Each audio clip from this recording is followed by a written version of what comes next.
On va voir aujourd'hui une vidéo concernant l'utilisation du microscope optique.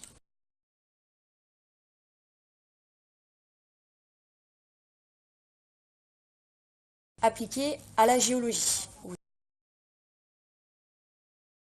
Vous retrouvez toutes les composantes classiques d'un microscope.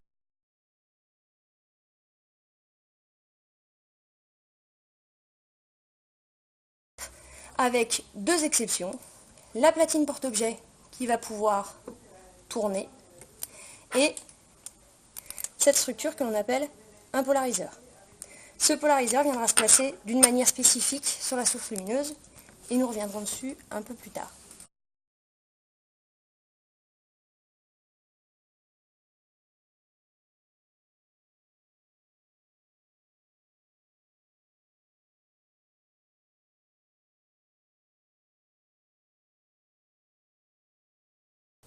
Avant de pouvoir placer la lame sur la platine porte-objet, il s'agit de positionner correctement le microscope à l'extinction.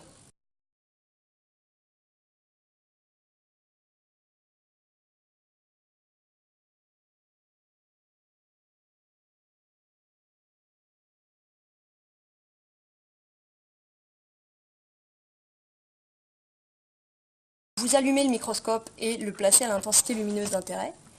Et vous placez le polariseur sur la source lumineuse. Lorsque vous regardez votre microscope, vous devez faire tourner le polariseur jusqu'à ce que l'on appelle l'extinction, c'est-à-dire que vous ayez l'impression qu'il n'y a pas de lumière qui sorte du microscope. À partir de ce moment-là, vous allez marquer avec une craie votre polariseur de cette manière, un petit trait blanc. Nous allons marquer aussi la source lumineuse, de manière à toujours pouvoir repositionner de manière correcte le polariseur à l'extinction.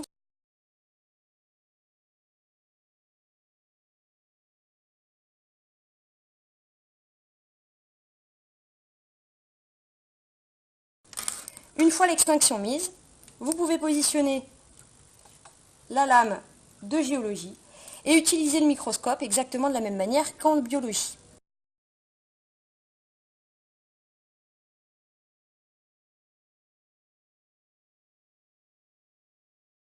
Les lames de géologie vont être plus épaisses que les lames de biologie et vous voyez qu'elles ne présentent pas forcément de caractéristiques très probantes à l'œil nu.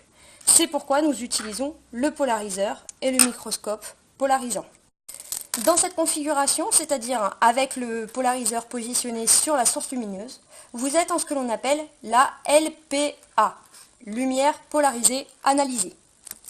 Lorsque vous n'avez pas le polariseur qui est présent, vous êtes en ce que l'on appelle la LPNA, la lumière polarisée par le polariseur qui est ici, mais non analysée par le polariseur que vous avez enlevé.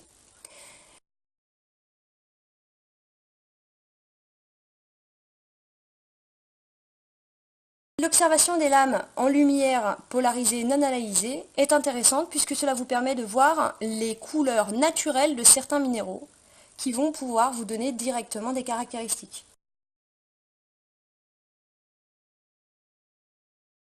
L'intérêt surtout d'utiliser le polariseur, c'est qu'il vous permet d'obtenir les caractéristiques cristallines des minéraux puisque ça va permettre d'utiliser la réfraction de la lumière. Il y a aucune lumière qui passe lorsque vous regardez sans lame.